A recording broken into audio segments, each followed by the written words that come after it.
esse negócio cansa. Acho que para vocês, para mim também. Acho que para todo mundo já está meio cansado, já está meio de... Não vamos usar palavras de baixo calão. Pedro, o prazo, eu acho que eu deixei no dia 6, eu acho que é o prazo para entrega do trabalho final. Se tiver alguma reclamação maior, a gente pode esticar um pouquinho, não tem problema não. O Enzo, por exemplo, já entregou, o Enzo está aí? Não. Entregou ontem, hoje.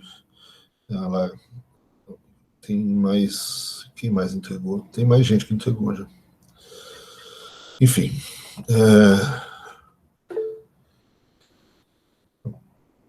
Bianca, beleza. Então, já tem 3 ou 4 pessoas que entregaram, é isso.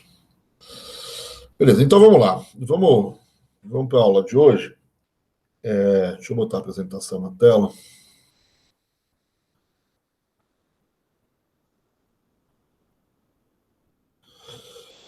Como eu disse, eu queria hoje completar as correntes que a gente... que no fundo a gente centrou o curso todo em cima do Belchovsky, e o Belchovsky que fez essa divisão, então vamos, grosso modo, segui-la, né? Ele, de um lado, colocou os liberais, opôs os liberais aos chamados desenvolvimentistas, subdividiu os desenvolvimentistas em 3 correntes, né? E, por outro lado, ele levanta uma outra corrente, uma corrente dos chamados socialistas, assim que ele denomina, né? E é esse o objeto um pouco da nossa aula de hoje, né? Falar um pouco sobre essas correntes. Na verdade, não vamos falar muito sobre as correntes socialistas, só apresentá-las um pouco, né, certo? Quer dizer, tem muita divergência, muita questão, e tem também toda uma interpretação, vamos dizer assim, toda uma discussão que eu não sei se é tão simples para nós, certo? Quer dizer, porque são discussões dentro do marxismo, dentro da economia marxista, e algumas discussões, enfim, podem parecer um pouco esquisitas, vamos dizer assim, para nós, ou para vocês, principalmente, que talvez tenha tido um contato menor com o chamado, com o marxismo, com o materialismo histórico, com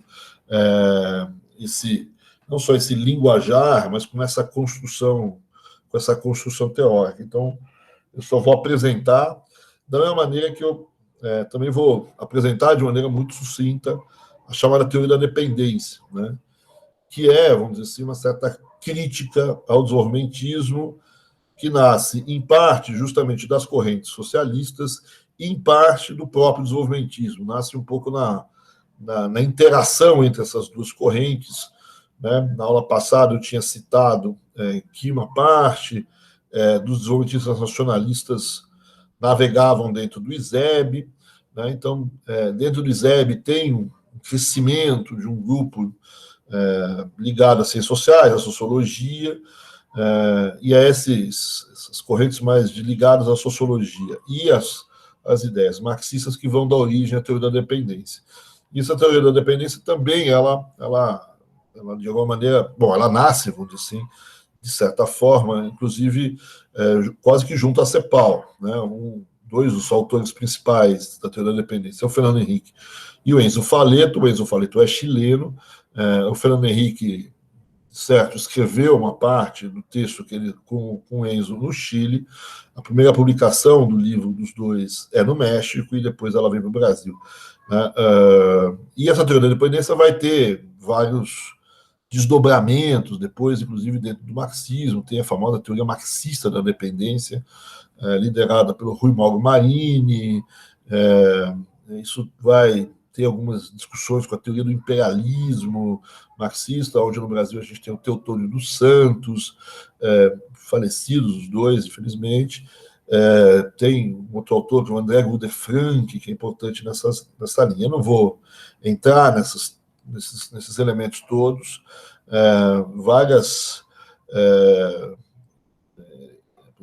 A gente dá aula no Prolan, então tem muita gente ali que, vamos dizer assim, dá uma atenção mais forte à teoria da dependência, principalmente à teoria marxista da dependência, mas hoje em dia, nos cursos de economia, isso tem caiu um pouco. Né? Então, vamos citar, vocês têm os autores principais, se vocês quiserem, de alguma maneira, procurar, dar uma olhada, enfim, é só ou falar comigo, ou procura os autores que eu estou citando, só jogar no Google que vai aparecer um monte de coisa. Né? Então, vamos lá.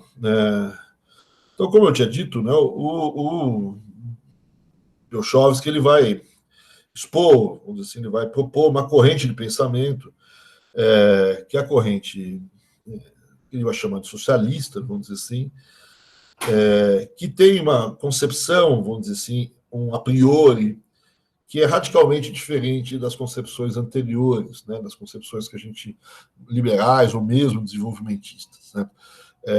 Porque o que vai efetivamente separar as correntes socialistas dos comunistas é, de certa forma, a ideia de revolução socialista, comunista, ou, enfim, a ideia de, mais do que de reformar o sistema econômico, de certa ideia de modificá-lo fortemente ou de causar uma revolução no sistema. Certo?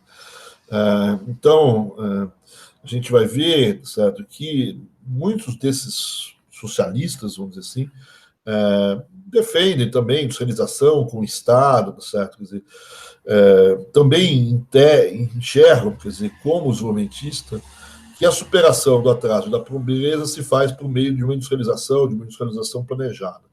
Né? Então, essa ideia desenvolvimentista, que é, de certa forma, a ideologia que, segundo Wiercholowski, sustenta o processo de industrialização do Brasil entre os anos 30, pelo menos até 64, e para muitos de nós, com um viés muito mais conservador, mas que ainda sustenta o pensamento econômico brasileiro até, pelo menos, o governo Geisel. E os socialistas, eles também defendem uma certa estratégia de industrialização com intervenção estatal. Né? Mas, vamos dizer assim, existe uma concepção de fundo, certo? Uma concepção, ou uma questão teleológica, certo? Né? De final da história, certo? Com a ideia de transformação dos modos de produção, com a ideia de uma revolução que mudasse o modo de produção capitalista, de certa forma. Né? Então, se tem uma separação, é essa, certo? Essa separação principal entre as duas correntes, certo? Quer dizer, né? Então, se a gente olhar no dia a dia, certo? Né, o que os socialistas entendem, encaram como industrialização, o papel do Estado, eles são favoráveis à intervenção do Estado, né, e eles são favoráveis ao processo de industrialização, principalmente como meio do que eles chamam de desenvolvimento das forças produtivas. Né. Então, também são fortemente defensores da industrialização, são também fortemente antagônicos, vamos dizer assim, ao capital estrangeiro, né, propõem controle sobre o capital estrangeiro de maneira muito forte, mas a perspectiva é completamente diferente, certo? Quer dizer, essas discussões são todas ligadas às chamadas etapas necessárias de transformação, de desenvolvimento das forças produtivas, para o advento do socialismo, do comunismo e da própria revolução, que são os elementos, né, essa interpretação de como está se dando o desenvolvimento dessas forças produtivas, uma parte importante dessas discussões entre os socialistas estava, vamos dizer assim, na perspectiva, como eu disse, da revolução, vamos dizer assim, mas de como fazer essa revolução, de como se posicionar para levar ela a cabo, certo? Quer dizer, de como fazer ela funcionar. Então, uma boa parte das discussões dessas correntes, elas estão girando em torno de como você se posiciona politicamente frente a essas diferentes etapas pela qual o capitalismo passa. Né? Quais as táticas políticas para promover a revolução, para promover o socialismo. Então, vocês vão ver uma discussão importante, por exemplo, se o Brasil vivia ainda nos anos 30, uma situação feudal, né, ou semi-feudal, ou tinha algum traço de feudalismo. Né? Porque se você, dependendo da forma como você enxerga a atuação do Partido Comunista, e principalmente a atuação de um Partido Comunista mais ortodoxo, vamos dizer assim, que, vamos dizer assim, segue um pouquinho o o by the book, vamos dizer assim, o by the book dos comunistas, tá certo? Quer dizer, eu não tenho como fazer uma revolução socialista se a minha economia ainda é uma economia feudal, né? Essa economia feudal ela tem que passar pela chamada revolução burguesa, né? E eu preciso, vamos dizer assim, desenvolver as forças capitalistas, as forças produtivas capitalistas, para aí sim, vamos dizer assim, fazer a revolução socialista ou qualquer coisa parecida com isso. Tudo bem que essa é uma visão talvez mais ortodoxa do Partido Comunista, que é uma visão importante dentro do... Né, a gente sabe, vamos dizer assim, é uma brincadeira, mas não deixa de ser uma brincadeira que muitas vezes tem um certo fundo de verdade, tá certo? Quer dizer, né, que quando você junta 3 pessoas de esquerda, existem 4 posições políticas, tá certo? Quer dizer, né, tem um certo exagero, isso também existe em outras correntes, mas né, você tem, né, o Partido Comunista Brasileiro, o Partido Comunista do Brasil, o Partido Comunista Revolucionário, né, lembra um pouco aquela passagem do filme da vida de Brian, que vocês devem ter assistido, enfim. Então, mesmo que essa visão seja uma visão, assim, de uma parte só dessas ideias socialistas, é em torno desse tipo de reflexão, vamos dizer assim, que você está escrevendo. O próprio, um dos textos importantes, vamos dizer assim, do marxismo, que é o texto do Lenin sobre o desenvolvimento capitalista na Rússia, tem um pouco essa perspectiva também, né? A importância, por exemplo, o Lenin escreve o livro dele sobre o desenvolvimento capitalista na Rússia para provar que o desenvolvimento capitalista na Rússia já existia, né? Ele tinha uma briga com os populistas russos que diziam que não era verdade. E que, portanto, se o capitalismo já existia, a Revolução de 17 era uma revolução socialista que poderia acontecer, né? Ele está escrevendo antes. Então, esse tipo de interpretação histórica e do que fazer, né? Então, por que uma parte do Partido Comunista Brasileiro vai apoiar o Vargas, né? Em 1944, né? 45, né? Tem o famoso discurso do Prestes, no Pacaembu, a favor do Vargas, certo? Quer dizer, Vargas esse que tinha, vamos dizer assim, perseguido, né, um monte de gente, inclusive a própria esposa, enfim, do Prestes. Né? Então, mas ali o próprio Prestes diz, é uma questão de posicionamento político, né? E preciso, o Vargas, ele é o cara que vai desenvolver as forças produtivas brasileiras e enfrentar as forças do atraso no Brasil, que seriam as forças ligadas ao latifúndio, a essas coisas. E via também no Vargas uma pessoa que tinha condições de enfrentar um outro problema, que era, assim, o imperialismo ou as forças estrangeiras. Né? Então, via o Vargas num nacionalista, num desenvolvedor de forças produtivas que eram necessárias naquele momento, para depois, no passo seguinte, certo, a gente poder pensar em alguma coisa diferente. Né? Então, toda essa um pouco a perspectiva e as discussões dessa corrente. Né? Então, é uma discussão, como eu disse, bastante longe, vamos dizer assim, daquelas que a gente está acostumado ali no curso de economia. Né? Então, como eu disse, a base desses autores, certo, é o materialismo histórico, é essa sucessão dos modos de produção, esse desenvolvimento das forças produtivas e das relações de produção. Né? O modo de produção é a forma de organização socioeconômica que associa um determinado desenvolvimento das forças produtivas e das relações de produção.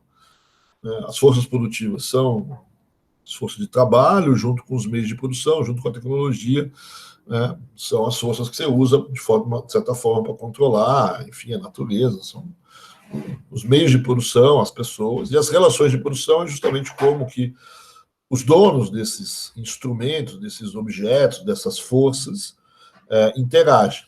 Né?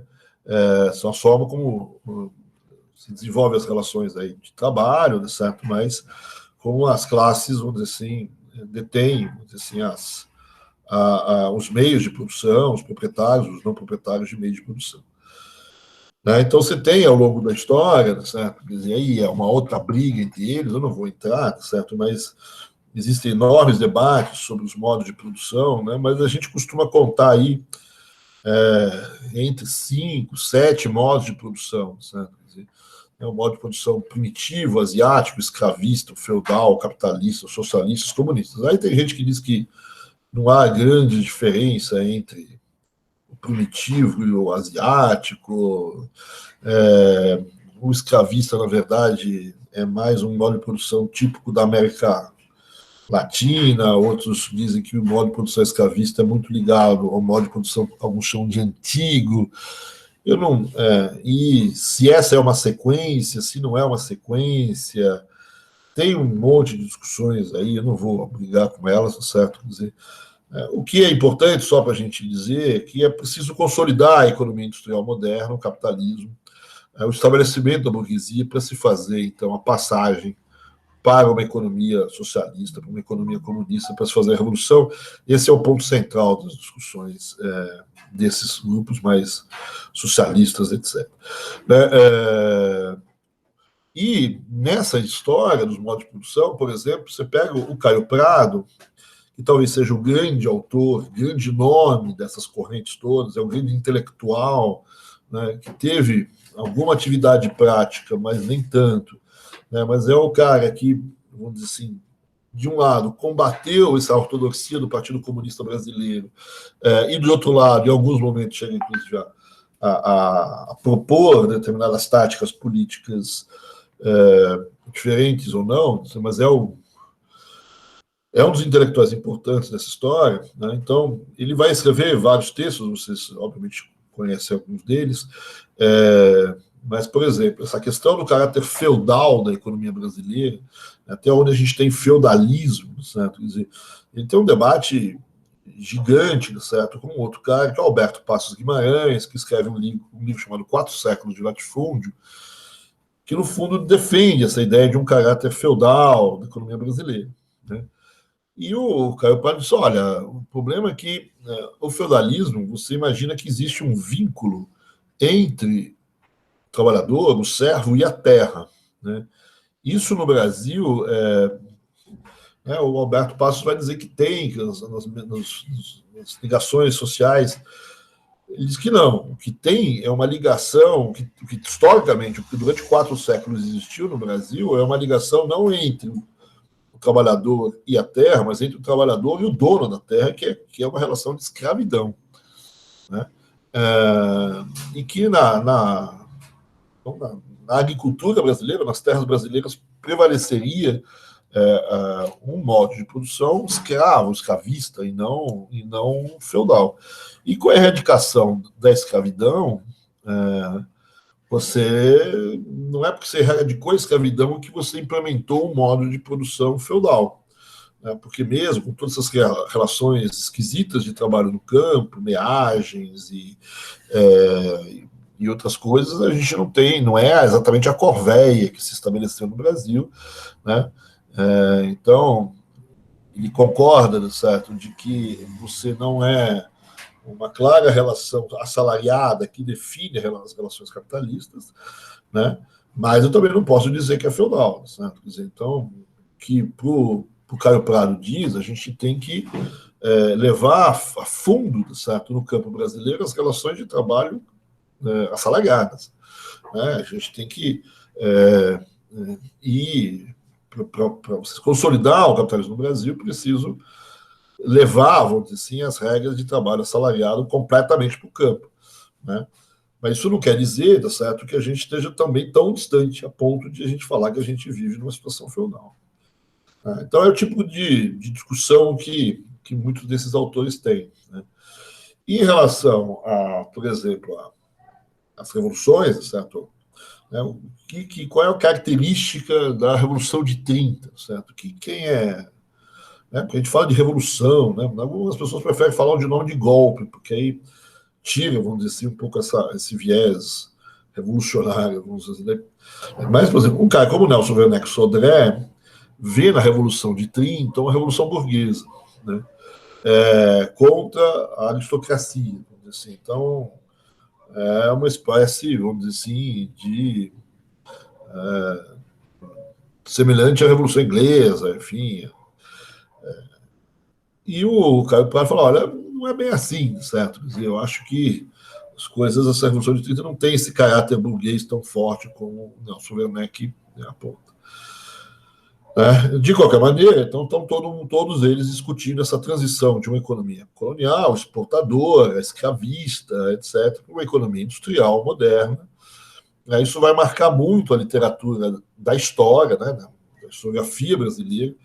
Se você pensar na historiografia que o Celso Furtado deixa, é um pouco assim, né? O que aconteceu com a economia brasileira até os anos 30 e depois dos anos 30.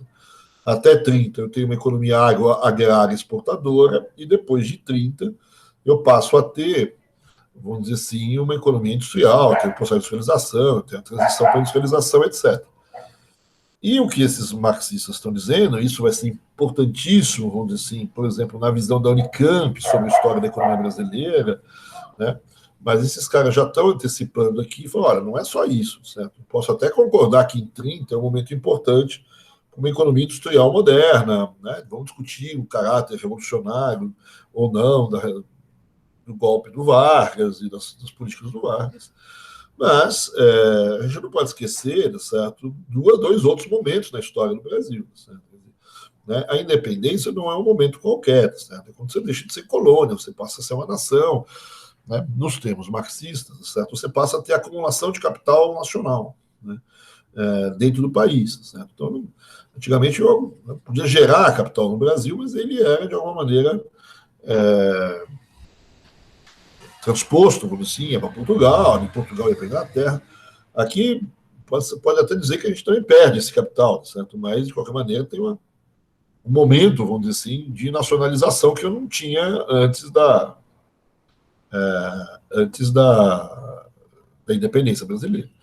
E um outro momento fundamental é a troca da forma da mão de obra, certo? O fim da escravidão é um outro momento chave. O próprio Furtado sabe disso, certo? Não vai dizer que não. Certo? Mas, né, nessa questão, né, sucessão de modos de produção, etc., né, é um momento chave, certo? E aí, justamente, a pergunta na discussão com o Werneck Sodré, com o professor Roberto Passos Guimarães, certo? O que é o campo brasileiro depois do fim da escravidão? Certo? Né? Enfim, certo? Então, essa economia, essas discussões, elas mudam, inclusive, a própria visão da historiografia. Né? Talvez eu esteja exagerando aqui, falando que os cepalinos têm essa visão um pouco antes de 30, depois de 30, certo? E esses historiadores, eles, vamos dizer assim, vão fazer uma visão um pouquinho diferente, certo? Vão pautar um pouco algumas coisas de forma diferente. Então, essa é um pouco uma parte importante da discussão desses autores, certo? Quer dizer, a Brasil, quer dizer, ele vive, então, uma transição de uma economia colonial exportadora para uma economia industrial moderna, e a maior parte dos marxistas, eles, mesmo não achando que essa economia industrial moderna é a salvação da lavoura, em geral, eles acham que ela precisa ser consolidada, né? Ela precisa ser consolidada, certo? Para depois, no momento seguinte, vamos dizer assim, a gente poder ultrapassá-la, né? Ou seja, para as forças produtivas poderem, vamos dizer assim, continuar avançando, e esse avanço significaria a ultrapassagem dessa fase capitalista. De qualquer maneira, então, do ponto de vista, muitas vezes, pragmático, vamos dizer assim, do dia a dia, né, a defesa, né, de muitos desses socialistas de um processo de industrialização. Então, eles muitas vezes vão se compor, dependendo da discussão, junto com os desenvolvimentistas, principalmente os desenvolvimentistas nacionalistas. Né? Eles estão muito associados. Né? Então, no próprio ISEB, em vários lugares onde eles trabalham, publicam juntos, né, você vê que vai ter uma junção, né, entre as duas correntes. Né? E o que essa corrente socialista vai dizer, vamos dizer assim, na defesa da industrialização, fala, olha, nessa defesa da industrialização é fundamental você tomar cuidado com duas coisas. Né? De um lado, o setor agrícola, né? O setor agrário, assim, né? Nem tanto agrícola, certo? Mas é a questão do latifúndio. Né? Então, eles são, defensores muito fortes de uma reforma agrária, né, menos, talvez, vamos dizer assim, também, no sentido de produtivo, de diminuir os custos, aumentar a produção de alimentos, essas coisas, em parte, mas mais no sentido de você destruir, ou diminuir, ou dilapidar, ou alguma coisa parecida com isso, o poder da aristocracia brasileira, né, dos donos de terra. Eu acho que é mais essa visão, vamos dizer assim, esquerda que essas pessoas têm, né, essa visão de você fazer teu perigo, né, o teu inimigo a ser enfrentado vamos dizer assim, os grandes latifundiários. Esse é um dos inimigos do Vargas e que ele precisa de apoio. Né? As velhas aristocracias agrárias, né? Esse é o ponto, por exemplo, que essa pessoa de esquerda vai defender, por exemplo, as iniciativas do Celso Furtado em relação ao Nordeste. Né? A luta pela terra, por uma melhor distribuição da terra, contra os grandes latifúndios. De novo, talvez tenha muita gente que defenda a reforma agrária, ou no sentido produtivista, ou até no sentido redistribuidor de renda, vamos dizer assim, em prol dos camponeses, vamos dizer assim. Talvez aqui a visão é mais uma reforma agrária no sentido de diminuir o poder de um determinado grupo do que outra coisa. E o outro inimigo, certo? Outro problema na consolidação dessa economia industrial moderna do país, certo? É o grande inimigo externo. Né? É o combate ao capital e aos interesses externos, é o combate ao imperialismo. Então, aqui também eles se alinham, muitas vezes, aos nacionalistas. Então, eles vão, normalmente, ser favoráveis à restrição ao capital, à remessa de lucro, são favoráveis à Petrobras, contra as empresas estrangeiras, etc, etc. Então, nesses momentos, eles se alinham em conjunto, certo? Mas são sempre se alinhando em conjunto e xingando os momentistas de serem reformistas, de não perceberem que o capitalismo por si só é um mal, que precisa ser superado, aquelas coisas todas. Né? Então, muitas vezes eles estão alinhados politicamente, do ponto de vista estratégico, em algumas posições, junto com os momentistas nacionalistas, e se opõem aí, talvez de maneira mais franca, aos liberais, etc. E você tem certas questões, então, por exemplo, na estatização eles tocam, questão externa eles tocam, as estatais eles defendem, etc. Mas tem algumas questões que eles não falam muita coisa, vamos dizer assim. De um lado, quer dizer, uma das questões principais, onde você não ouve eles falarem muito, é a questão da inflação. Tem um pouco uma visão sobre o latifúndio improdutivo, etc., falta de alimentos, a inflação. Também tem questões também ligadas ao imperialismo, aos problemas de balanço de pagamentos, que leva a desvalorizações cambiais, que por sua vez leva à inflação, mas não tem uma visão muito consolidada, não tem uma visão estruturalista de inflação, nem uma visão, vamos dizer assim, monetarista de inflação. Tem, enfim, não faz parte exatamente do problema deles. Então é isso. Talvez, como eu disse, talvez o principal autor aqui, um pouco, talvez principalmente essa reflexão sobre a história brasileira, o primeiro autor marxista a propor uma interpretação da história econômica brasileira é o Caio Prado. Então, o Caio Prado talvez seja um dos principais autores aqui, mesmo que não seja ele que defina muitas vezes a tática e que ele brigue, vamos dizer assim, com o Partido Comunista Brasileiro sobre as interpretações e as principais táticas a serem implementadas em determinados momentos. É até estranho a gente falar do Caio Prado como um autor de linhagem marxista ou socialista, mas, de fato, certo? Quer dizer, ele, filho da família Prado, uma pessoa que vem da elite, da burguesia paulista, certo? Quer dizer, mas, enfim. Então, o Caio Prado é vamos brincar assim, dos três porquinhos brasileiros na área de história, um dos principais autores, junto com o Sérgio Buarque e do Roberto Simonsen. Ele escreve mais ou menos junto com esses caras, né? No mesmo ano, né? Ele escreve um pouquinho antes dos dois, uma Evolução Política do Brasil, e um pouquinho depois dos dois, a Formação do Brasil Contemporâneo, né, sobre a colônia, e em 45, História Econômica do Brasil, que é o principal livro de história econômica dele. Então, aqui estão os livros, né, e também é um historiador, vamos dizer assim, né, então, né, essa questão dos modos de produção e tal. E a gente vai ver, ele é o primeiro historiador marxista, certo? Tem uma interpretação marxista, mas ele, né, mesmo em relação a essa questão da sequência, dos modos de produção, ele conhece bem, vamos dizer assim, os termos todos, mas ele não é um daqueles puristas, né? Um modo tem que subir o outro, bonitinho, como, enfim, algumas visões mais duras do marxismo. É um cara que, vamos dizer assim, vai transitar bem no Brasil. Depois ele escreve vários, ele tem muito texto escrito, tem muita questão, tem texto sobre dialética, etc. E aqui eu só selecionei alguns textos importantes, vamos dizer assim, a Revolução Brasileira de 66, né, a questão agrária de 79, mas ele escreve os textos todos na Revista Brasiliense antes, né, e História e Desenvolvimento, que seria a tese de professor titular, livre docência dele, para ser professor da USP enfim, foi caçado durante e não conseguiu. Mas depois ele publica o livro que chama História e Desenvolvimento, onde ele faz um pouco essa discussão com desenvolvimentismo, essas coisas. É um livro bem bacana. Então, como eu disse, o Caio Prado é uma pessoa estranha, né? Quer dizer, de estar ali, ele é um paulista, nascido em 1907, filho de fazendeiros ricos aqui da região. Né?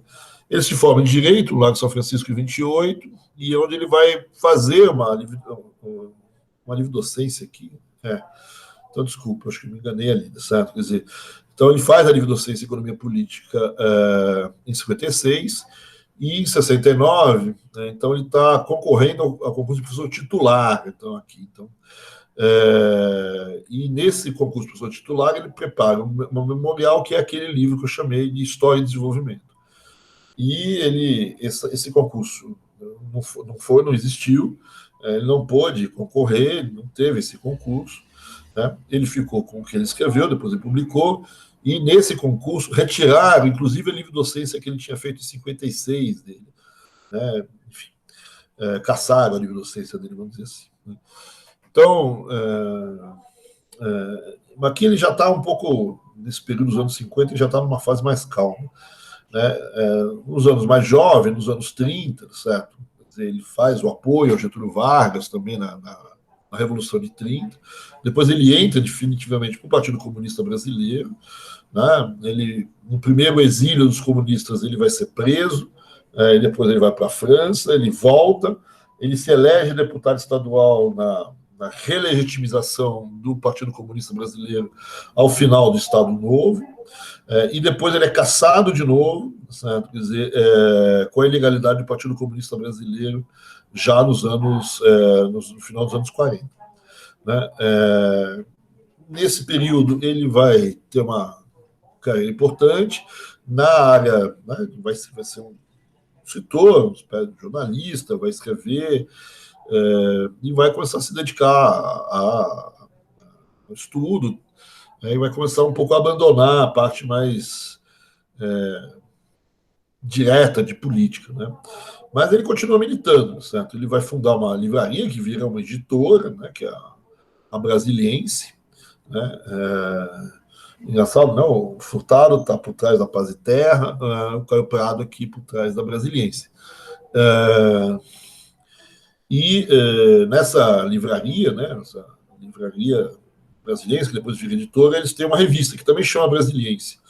E essa é uma revista, talvez seja a principal revista onde esses autores de esquerda escrevem. Né? Então, se o pessoal escrevia na RBE, depois os outros escrevem na Revista de Economia Brasileira, aqui a Revista Brasiliense é o principal foco de publicação dessas pessoas. E é ali que ele escreve, então, uma série de artigos sobre a condição agrária brasileira, que depois ele junta e publica num livro, em 79.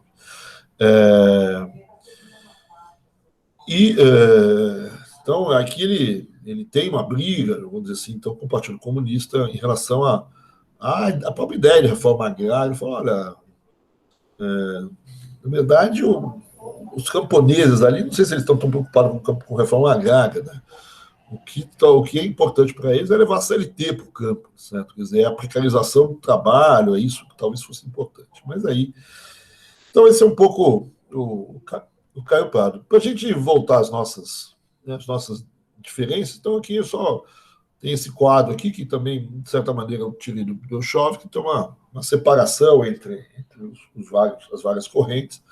Né? Não vou entrar muito aqui em detalhes, mas a corrente socialista, então, se os liberais são baseados na economia clássica e neoclássica, os jumentistas têm um pé forte na economia keynesiana, os socialistas, obviamente, têm um pé forte na economia marxista. Né? O núcleo onde as coisas giram, né? É no Partido Comunista,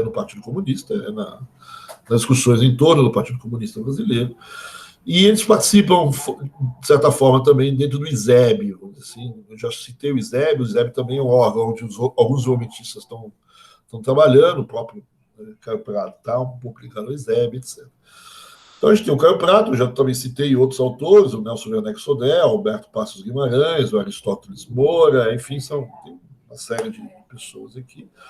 O lugar onde eles publicam, então, é a Revista Brasiliense, tem uma outra revista que chama Revista de Estudos Sociais, onde tem publicações dessas pessoas. Né?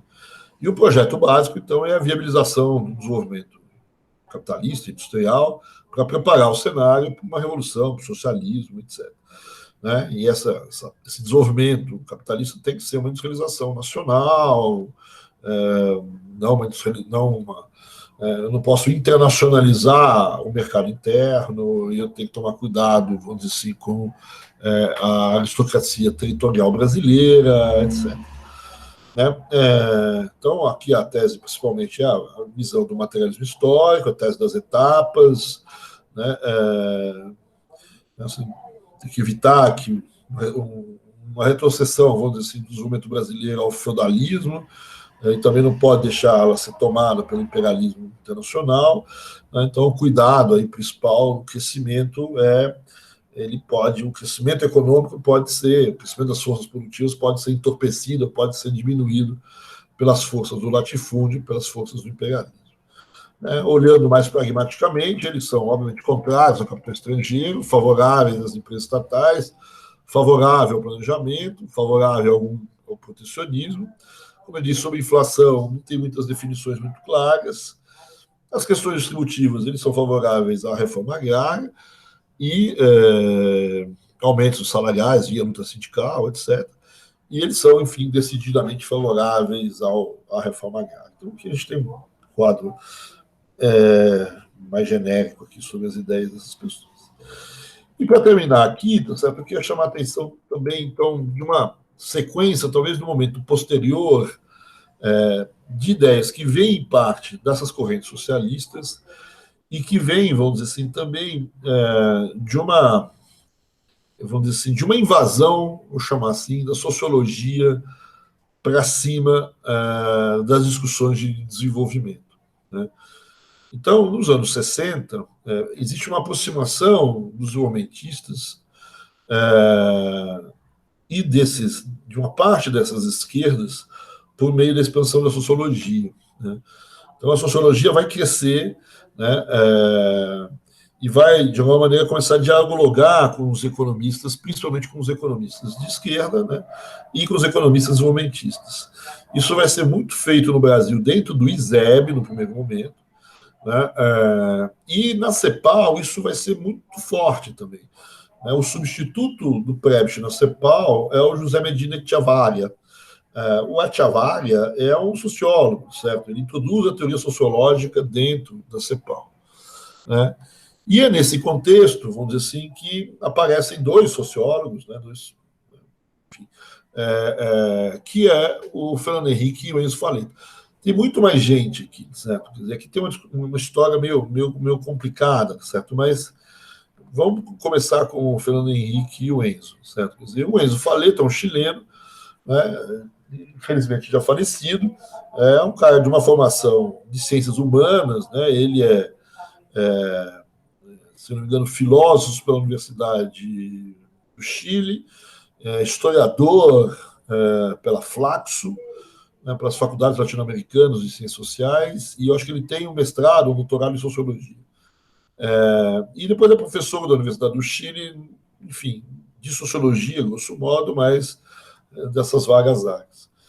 E ele é professor, ele foi afastado pelo golpe do Pinochet em 73, ele só vai voltar anos depois para o Chile. Né? E ele escreve, então, em 1970, depende aí qual edição que você pega, mas vamos botar em 1970, o livro Dependência e Desenvolvimento da América Latina, junto com Fernando Henrique, que nesse momento estava no Chile, né, e encontra o Enzo Faleto ali no Chile, e acabam escrevendo juntos. O Fernando Henrique, né, a trajetória dele, ele é obviamente brasileiro, né, nasceu em 31, vai fazer ano que vem 90 anos. Ele se forma, então, ele é do Rio, de uma família. Os pais são generais, o pai é general de brigada, né, de uma tradição militar na família. O pai foi político também, se não me engano, o bisavô foi político também. Não é uma família que está afastada, quando de repente aparece, né? É uma família que tem uma participação política importante, né? Assim, da classe média alta do Rio de Janeiro. O pai se transfere para São Paulo, ele vem para São Paulo, continua seus estudos de ensino médio aqui em São Paulo, né? Em escolas boas, etc. E ele acaba entrando na USP, na Faculdade de Filosofia, e se forma em 52 em Ciências Sociais. A partir daqui, ele continua ligado à USP, certo? Como auxiliar de pesquisa, ajudante, etc., até ser professor da universidade. Né? Ele chegou a ser ajudante de professores de pesquisa, né? Vamos dizer assim, na FEA, na Faculdade de Economia, certo? E ele trabalhou muito próximo de uma pessoa que é muito importante, que a gente não está citando aqui, que é o Florestan Fernandes, que talvez seja o cara que revolucionou um pouco a sociologia no Brasil, certo? Quer dizer, né, a faculdade de sociologia, mesmo quando o Fernando Henrique estudava, certo? Quer dizer, era uma faculdade muito dominada, vamos dizer assim, pelas missões, pela missão francesa. O professor de economia do Fernando Henrique é o Paul Hugon, né? Quer dizer, que é os poucos professores franceses que vieram para cá, que sabiam falar português, que falavam português, mas que davam aula em francês. Né? E uma parte da crítica que se tinha é que esses caras eram ótimos professores, viam a ciência, etc., mas tinham muito pouco conhecimento do Brasil. Certo? Quer dizer, e o Fernando Henrique vai trabalhar, então, muito com o Florestan. O Florestan faz um trabalho, né, o início do Florestan, de antropologia. Né? O Florestan faz um livro, um catatal de não sei quantas mil páginas, né, sobre a organização social dos tupinambás. Né? Um calhamaço. Né? Depois ele tem um outro calhamaço, que deve ser maior ainda, sobre a função da guerra entre os tupinambás. Né? De qualquer maneira, o que ele faz é aterrissar a discussão dentro do país. Certo? Ele traz o Florestan Fernandes também um cara de esquerda, participou de movimento, foi deputado, foi constituinte. Eu deixei, acho que um vídeo para vocês assistirem um pouco a trajetória dele no Stoa, bem legal, certo? Quer dizer, eu fui aluno dele, é uma figura, certo? Quer dizer, impressionante, certo? Quer dizer, a capacidade intelectual, e um cara seríssimo do ponto de vista metodológico, né? Aprendeu com esses caras que vieram da Europa, como fazer pesquisa cega, certo? Mesmo nessas coisas que hoje em dia todo mundo diz que não é sério, né? Que é sociologia, antropologia, ciência política. Então, trabalhar dados, etc. E, né, no caso dele, antropologia, etc. E vai pegar o Fernando Henrique. O Fernando Henrique vai ser um pouco, ele tem uma certa discussão, né, mas um pouco filho dele. Sabe? Depois, um está no PT, outro vai para o PSDB, vai ter confusão com isso. Mas o Fernando Henrique trabalhou muito com o Florestan, pode talvez não ter gostado muito do objeto do Florestan, que eram os tupinambás, mas ele é muito marcado, vamos dizer assim, por essa sociologia, né, que ainda é muito, né, vai fazer, que vem muito da Europa, ainda é uma sociologia muito weberiana, funcionalista norte-americana, mas que pouco a pouco vai começar a ler Marx, certo? Quer dizer, e vai fazer, né, a leitura de O Capital, tem o famoso grupo de leitores do Capital, né, que é um grupo importante, que vai dar também na teoria da dependência, mas principalmente na teoria marxista da dependência, onde estão aqueles autores que eu já citei, o Rui Mauro Marini, Teotônio dos Santos, essas pessoas. De qualquer maneira, o Fernando Henrique ele trabalha ali, sabe? E ele vai ter os primeiros trabalhos dele, certo? Sobre escravidão no Brasil, né? Então ele vai estudar a escravidão no Rio Grande do Sul, certo? Quer dizer, e vai fazer toda a discussão entre capitalismo e escravidão. É um trabalho bem legal, de 1962. Apesar dele mandar esquecer o que ele escreveu, é um trabalho bem bacana, certo?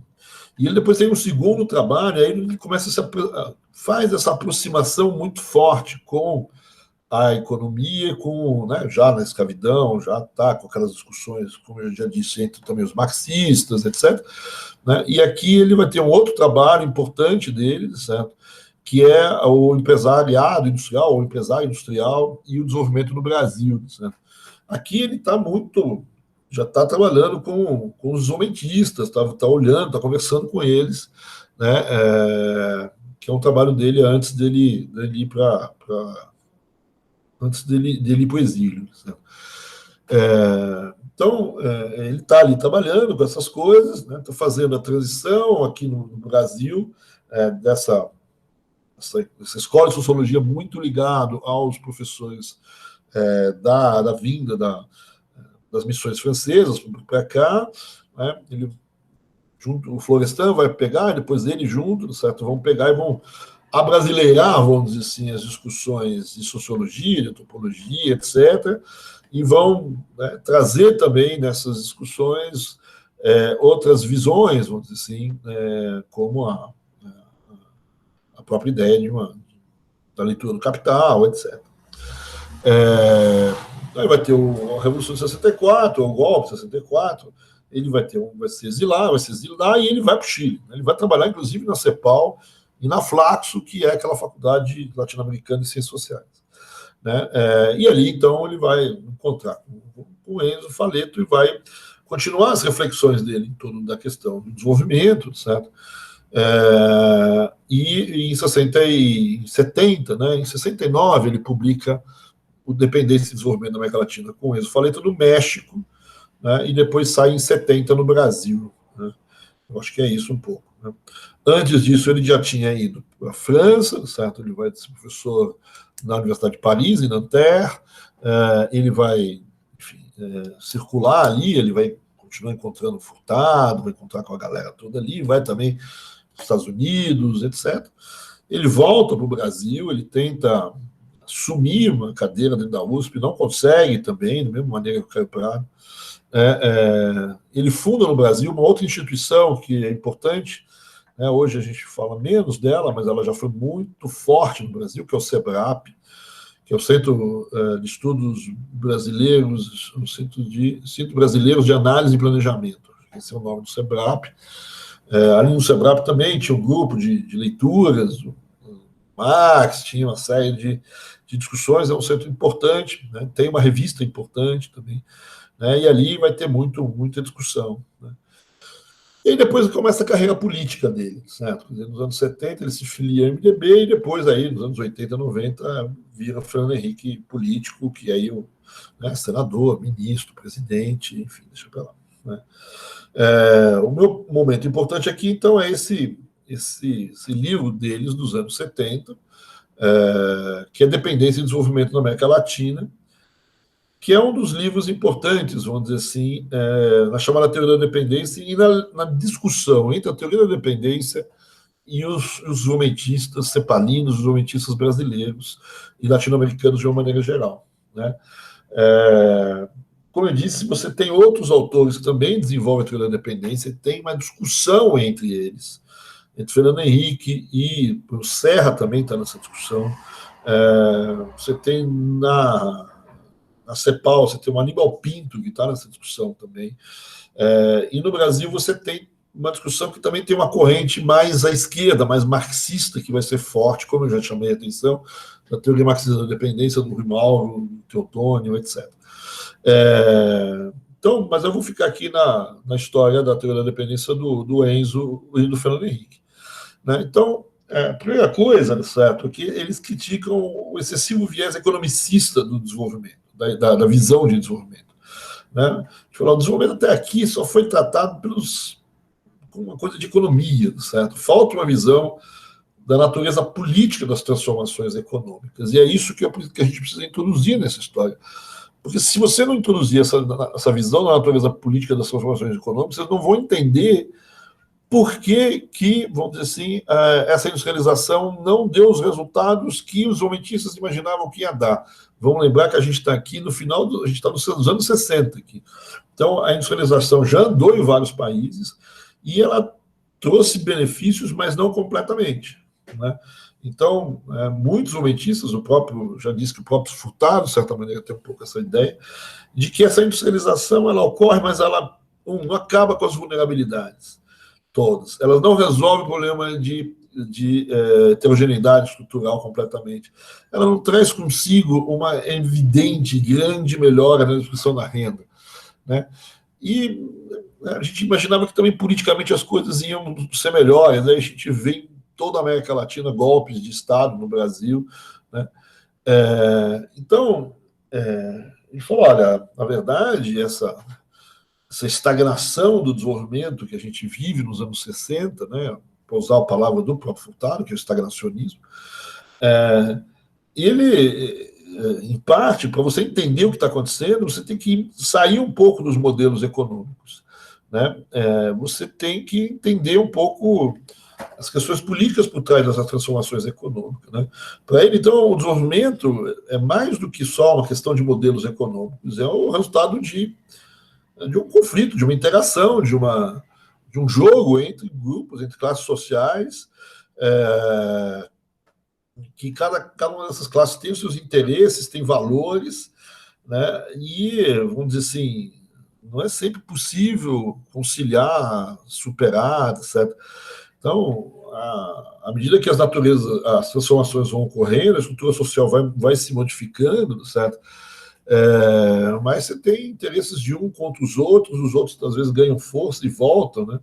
Então, uma das questões que está em jogo aqui, certo? Essa crise, essa estagnação, é muito provavelmente problemas de ordem políticos, certo? Quer dizer, então, a primeira coisa é você começar a olhar para o desenvolvimento, né, o desenvolvimento econômico, vamos dizer assim, a partir também, certo, de uma natureza política. Eu não estou negando as discussões econômicas, certo?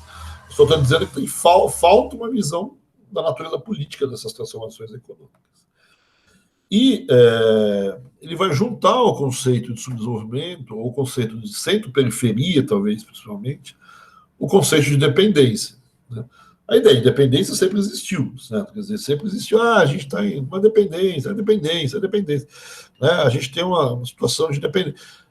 E aqui ele falou, não, mas a gente não tem que ficar usando só essa palavra do ponto de vista de uma palavra que está ali, como outras qualquer, certo? A dependência é uma situação explícita do subdesenvolvimento. Né?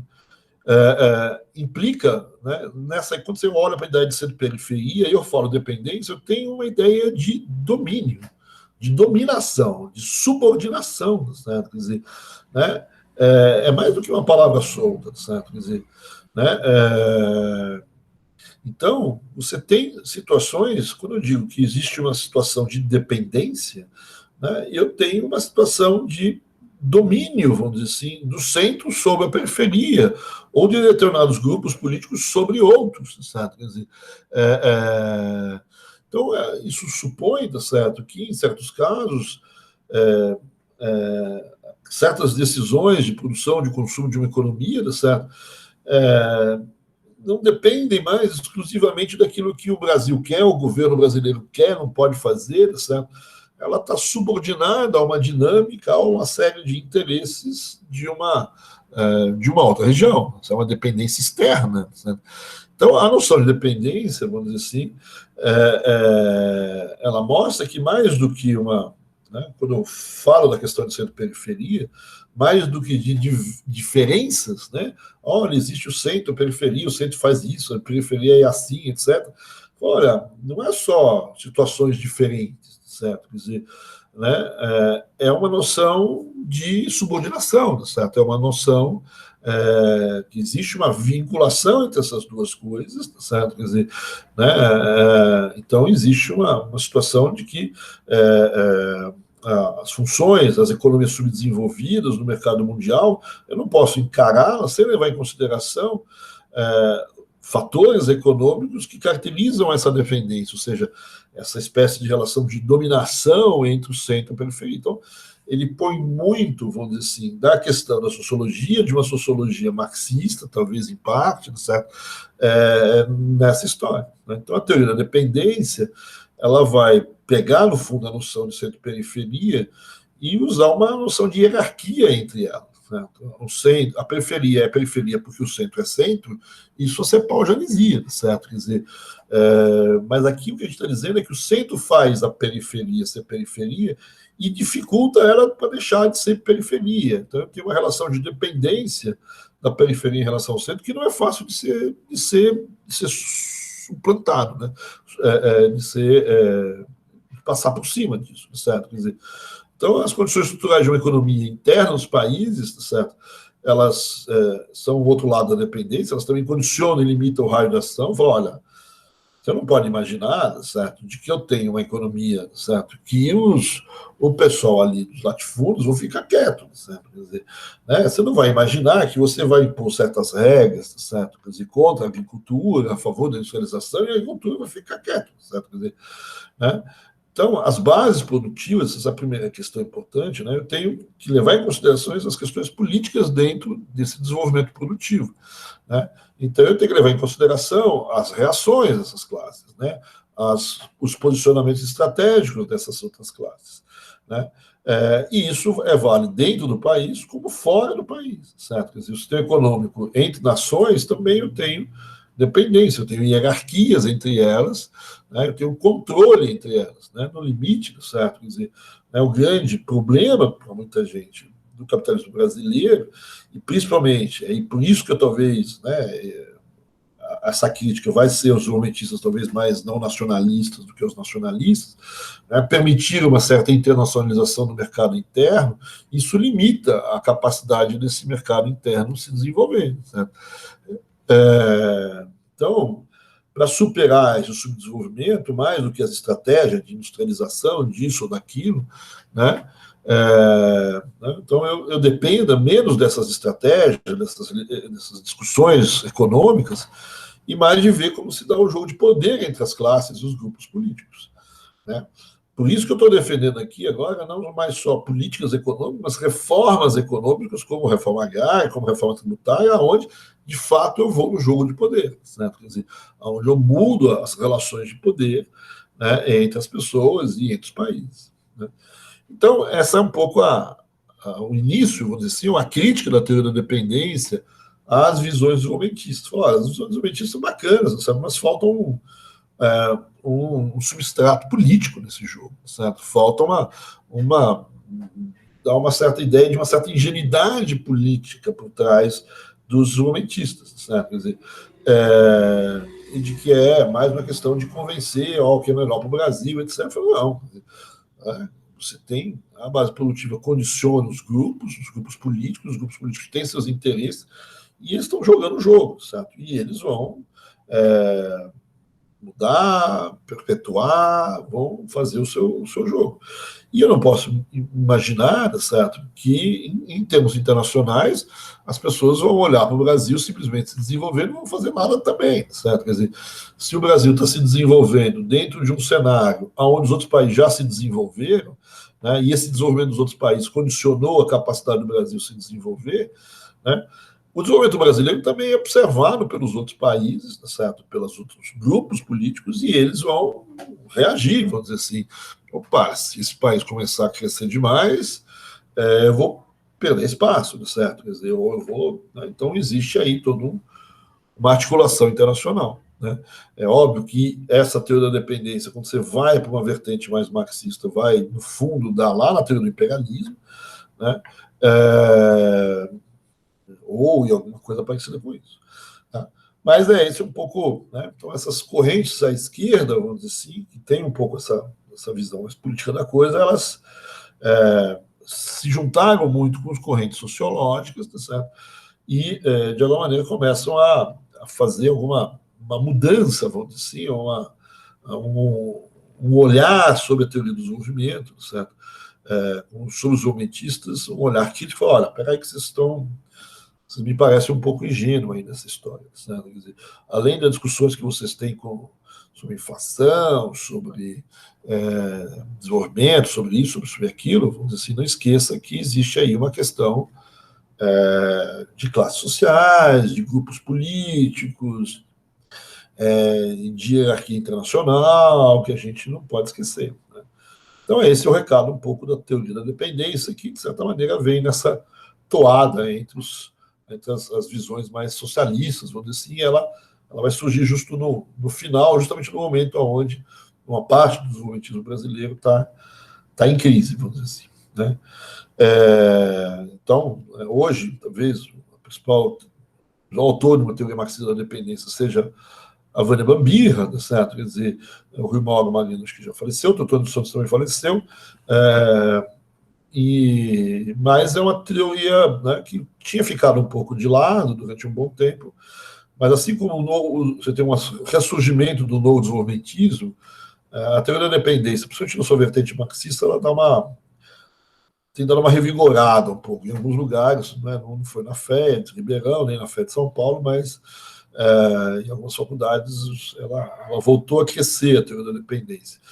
Menos na formulação do Fernando Henrique Faleto, e talvez mais na formulação do Rui Mauro Marinho, nessa formação mais marxista da teoria da dependência. Né? Então, é isso um pouco que eu queria passar para vocês hoje. A gente vê um pouco como esses desenvolvimentistas reagiram à teoria da dependência, vamos dizer assim.